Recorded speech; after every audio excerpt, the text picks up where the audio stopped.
Yom Kippur, Yom Kippurim, the Day of Atonement, the Day of Forgiveness. That was the day that Klal Yisrael received Lujot Shniot, the second tablets. We had lost our relationship with Torah after creating the eagle, the golden calf, and we got it back on Yom Kippur. And I had previously mentioned that this is so much different than the Teshuvá that preceded Yom Kippur. All the different people that did Teshuvá, Adam Arishan, Cain, Ruvain, all of them, when they did Teshuvá. That saved them from some degree of punishment. But in terms of really getting back something that you lost, this was the first time it happened. Adam Arishan was supposed to live forever, right? Adam Arishan was not mortal. After he ate from the Eitz Hadas, true, he did Teshuvá and he lived for 930 years, which is pretty good. But that's a far cry from eternity. He became immortal, and his Teshuvá did not change his mortality. He lived longer, but he's still mortal. The first time ever that Teshuvá completely undid what had happened was when Klal Yisrael got Lujot Shniot. We lost our ability to have a relationship with Torah, and we got it back on Yom Kippur. Through our Teshuvá, we got it back on Yom Kippur. We got back what we lost. So this is really what makes this day so special. This is the day that gives us the spiritual forces of redoing your past and making up for everything you lost. When one realizes the power of that, one really appreciates when we say the Shehecheyanu at the beginning of Yom Kippur. Yeah, we say Shehecheyanu at every Yontif. The Shehecheyanu at Yom Kippur. Do you know what a special day this is? You can actually undo your past. The question is, how does that work? How does that work? The Mesilat Yesharim really asks the kasha. The Mesilat Yesharim asks the kasha, someone chas v'shalom, somebody murdered. How's he supposed to undo that? He's a murderer. The damage he did to his neshama, what's going to change? So he did Teshuvá. All right, he did Teshuvá, but he's still murdered. Says the Mesilat Yesharim, this is a chesed, which is another way of saying this is a miracle. And I just want us to appreciate what we mean when we talk of a miracle. Chaim Shmulevitz, Zechron Levracha, used to say, Chazal tell us that the Meraglim, the spies, when they came to Eretz Yisrael, so they walked around the country in 40 days. So Chazal tell us that it was miraculous. You cannot on foot go around all of Eretz Yisrael in all directions. You cannot do that in 40 days. And this is on foot, not even on bicycle. We're talking about on foot. How come they had kvitzas haderech? Because Hashem knew that what was going to happen is that they're going to bring back a bad report, and that Klal Yisrael is going to be stuck in the desert for all the years. It turned out it was 40.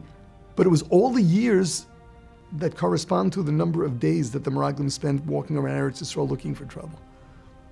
So Hashem made it that they were only there for 40 days so that they would only have to be there for 40 years. If not for the kvitzas haderech, it would have taken them so much longer, and Klal Yisrael would have been stuck in the desert for so much more, so much longer. So Reb Chaim Shmulevitz used to ask, why did he have to make a nace of kvitzas haderech? That they should only be there for 40 days? Let him make a different nace. Let him make it that they shouldn't have to pay a year for every day. A year for 2 days. So Reb Chaim used to say, no. The reality of the damage done in every day of walking around Eretz Yisrael looking for trouble, the reality that that equals a year in the wilderness, that even Hashem cannot tamper with. That's the reality that he set in motion when he created all finite existence. And that's not something he tampers with. That's what Torah is. There's right and there's wrong, and there are consequences. What is wrong is bad for our soul, and the result of it is something natural. That's the way we were created. Our neshamas are affected by our actions. And that really it's a mitzvah, it's a reality. These are natural consequences.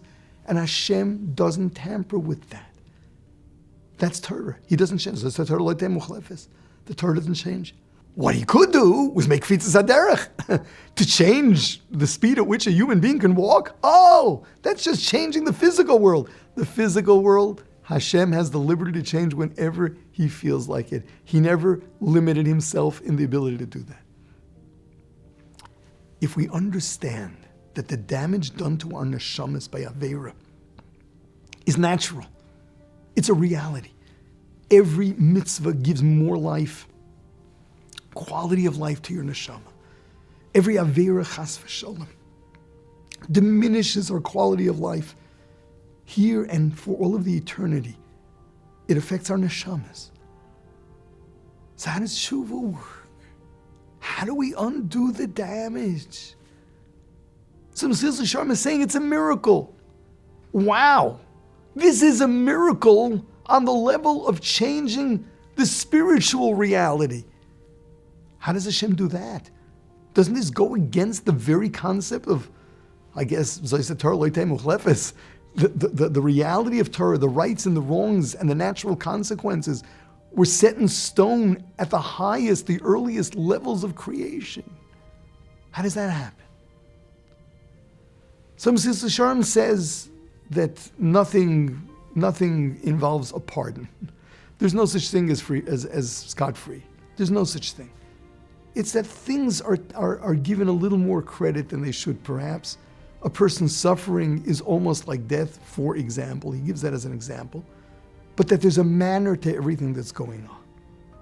I would like to go into the Teshuvah side of it. What is the system by which our Teshuvah has the ability to undo the past? What does it? So really, one does have to ask a question. How does it work? Hashem made it that our physical action can affect our neshamas, our souls. How does a physical act affect the neshama, which is a chelik elokami mal?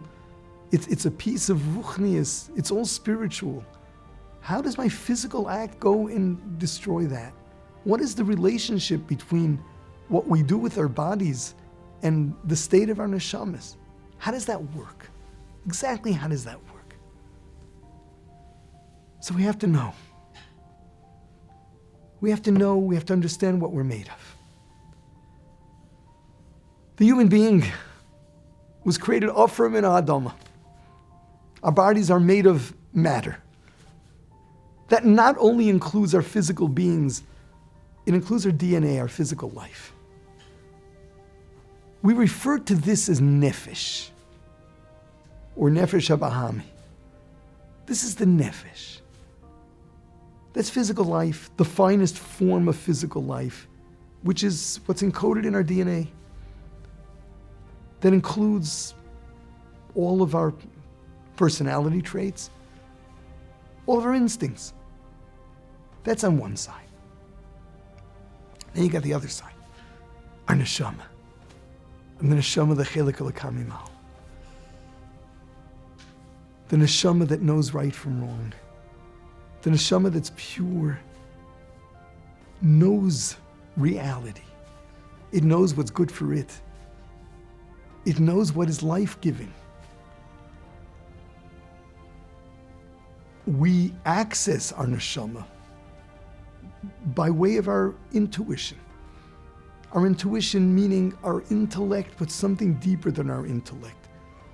That underlying sense of right and wrong that allows us to come to intellectual conclusions is that which allows us to really create logic. It's our original program for right and wrong, for that which makes sense and that which doesn't. So there's instinct on the one hand, our physical instincts, including all of our psychological instincts. And then there's our intuition. Okay. And they're both giving us messages. The instincts bombard us with messages. The intellect, the intuition, we have to access. We have to tune in. And then we process that within our brain. And then we choose. Who is this we that chooses? This is the seat of our free will, often referred to as the ruach. It's the seat of our free will that has the ability to choose between right and wrong. Every time we do something, we're exercising our free will.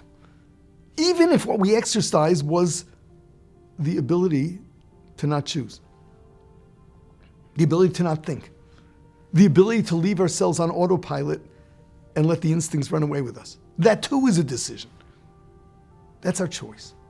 Now, you see, that choice, our free will thing there, that's not physical.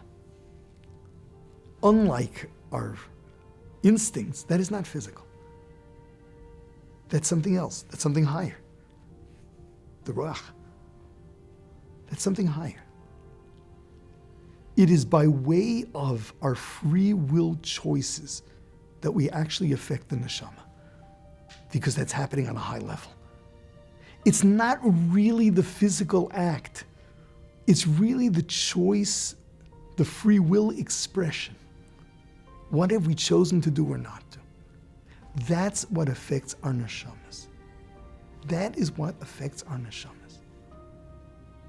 So in Rosh Hashanah, we were even talking about if you attempted to do something, that's also not simple. Even though physically you didn't do anything, but in terms of your free will, there was somewhat of a decision there. Perhaps not strong enough, because at the end you didn't follow through, but there's something there as well.